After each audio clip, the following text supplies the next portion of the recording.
Hello दोस्तों, आज हम सीखेंगे सिख गुरुओं के क्रम की ट्रिक और विशेषता। ट्रिक है ना ना राग ना राग हर किशन किशन बहादुर जी।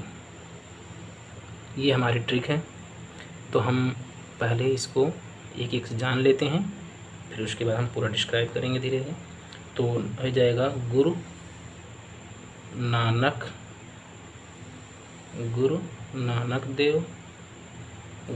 देव, ये 1469 में। फिर आ जाते हैं गुरु अंगद,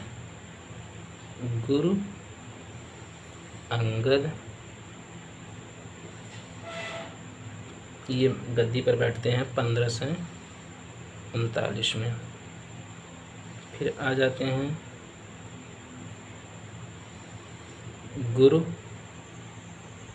अमरदास। थोड़ा ध्यान रखेंगे, पहले अंगद आते हैं, गुरु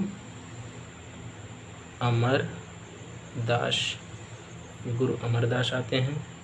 ये आते हैं 1552 में। फिर आ जाते हैं गुरु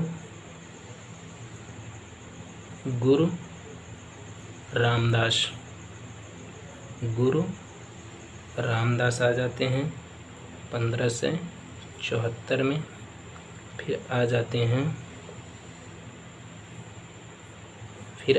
हैं गुरु अर्जुन देव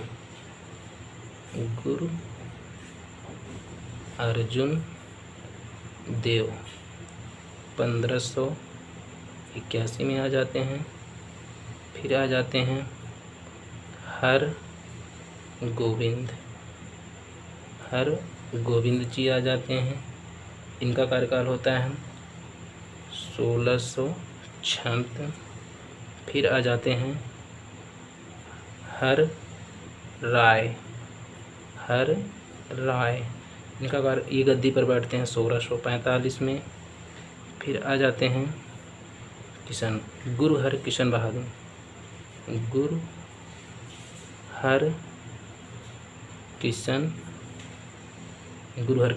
ये बैठते हैं गद्दी पे 1661 में। फिर आ जाते हैं गुरु किशन हो जाते हैं। फिर आ जाते हैं गुरु तेग बहादुर,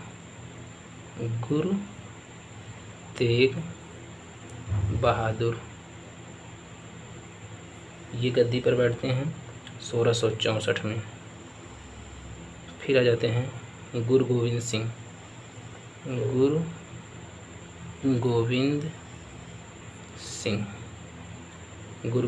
आ जाते हैं, ये गद्दी पर बैठते हैं। इसके बाद 1600। अब हम एक एक विशेषता बताएंगे, ठीक है, एक एक। ये बैठते हैं 1675 में गद्दी पर बैठते हैं। अब हम एक एक विशेषता सुनते हैं।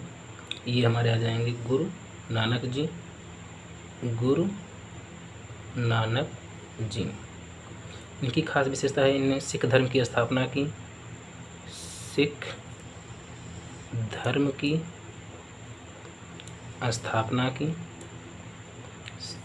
धर्म की स्थापना की और इनका जन्म 1469 में हुआ और तलवंडी में, और इन्होंने बाबर वाणी की रचना की। बाबर वाणी ग्रंथ की रचना की और ये बाबर के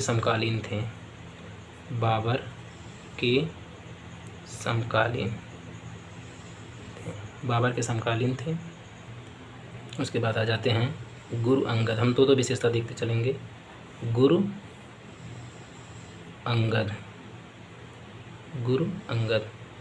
अंगद की खास बात रहती है, ये लहना के थे और ये गुरमुखी लिपि की शुरुआत की। गुरमुखी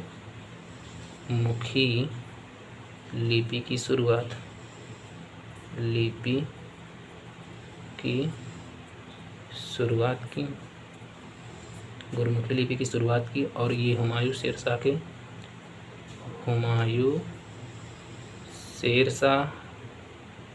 समकालीन थे। फिर आ जाते हैं गुरु अमरदास।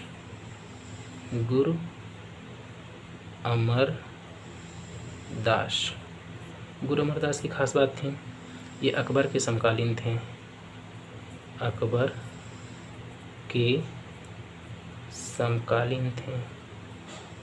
के समकालीन थे।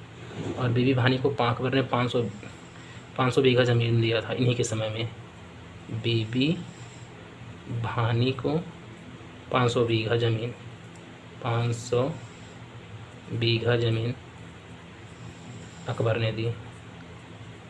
अकबर दी। फिर उसके बाद आ जाते हैं रामदास।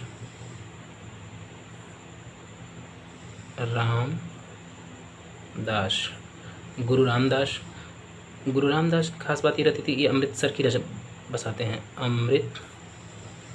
खास बात होती है अमृतसर को बसाते हैं। इसी का नाम पहले था रामदास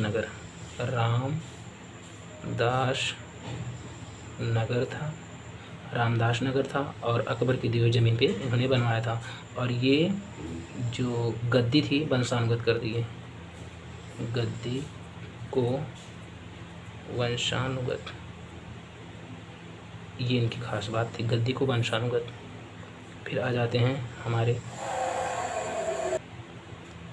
हैं गुरु अर्जुन देव।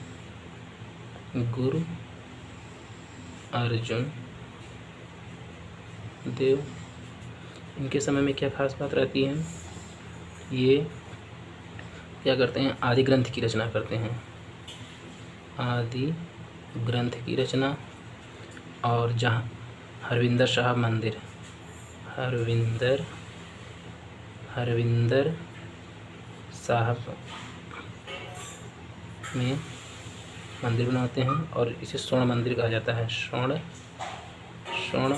मंदिर। इस पे राजा रणजीत सिंह ने सोने का पानी चढ़वाया था। राजा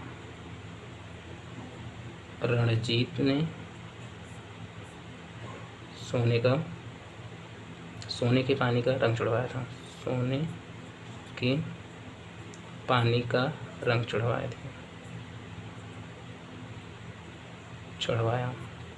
और इनको औरंगजेब ने मरवा दिया। इनको जहांगीर ने मरवा दिया था।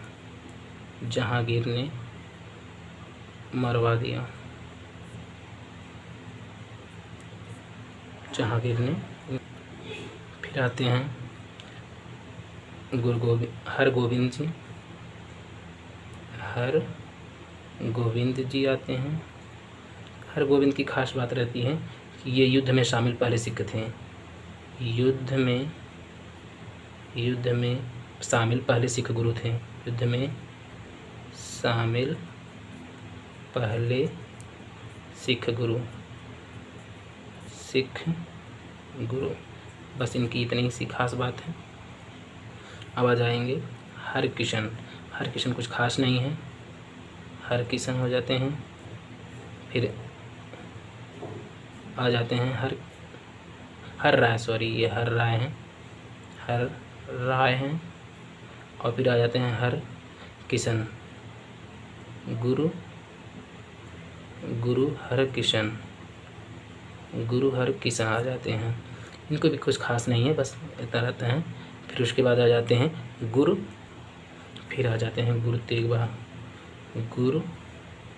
तेग बहादुर।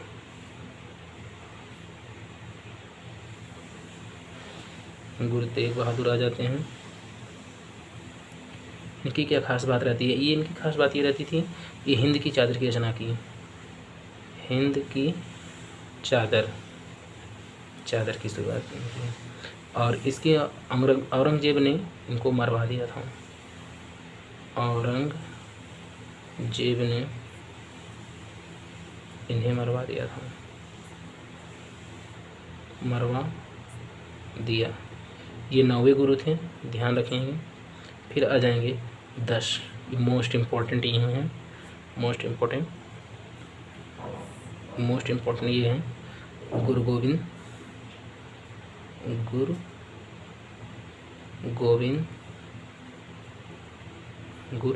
गोविंद जी। तो इनकी जो इनमें है ख़ास बात है गुरु गोविंद जी की, इसमें 3-4 इन्होंने खालसा पंथ की शुरुआत की, खालसा पंथ की शुरुआत की और जफ़रनामा और इन्होंने 5 चीज़ें रखने के लिए कहा, 5 चीज़ें रखने के लिए अनिवार्य किया, जिसमें से था केश कंघा, कच्छा, कृपाण और कढ़ा, ये अनिवार्य किए थे। और इनकी खास बात है गुरु ग्रंथ साहिब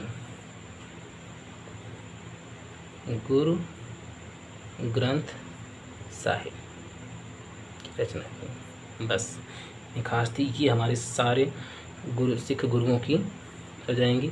ऑर्डर में अगर करेंगे तो 1 हो जाएंगे, 2, 3, 4, 5, 6, 7, 8, 9, 10। 5वें गुरु अर्जुन देव को, और ये इनको जहांगीर ने मरवाया था और इनको औरंगजेब ने मरवाया था, याद रखेंगे। और ये 10वें गुरु ने खालसा पंथ की शुरुआत की, गुरु ग्रंथ साहिब की रचना की और 5 चीज़ें रखना अनिवार्य कर दिए, जफरनामा।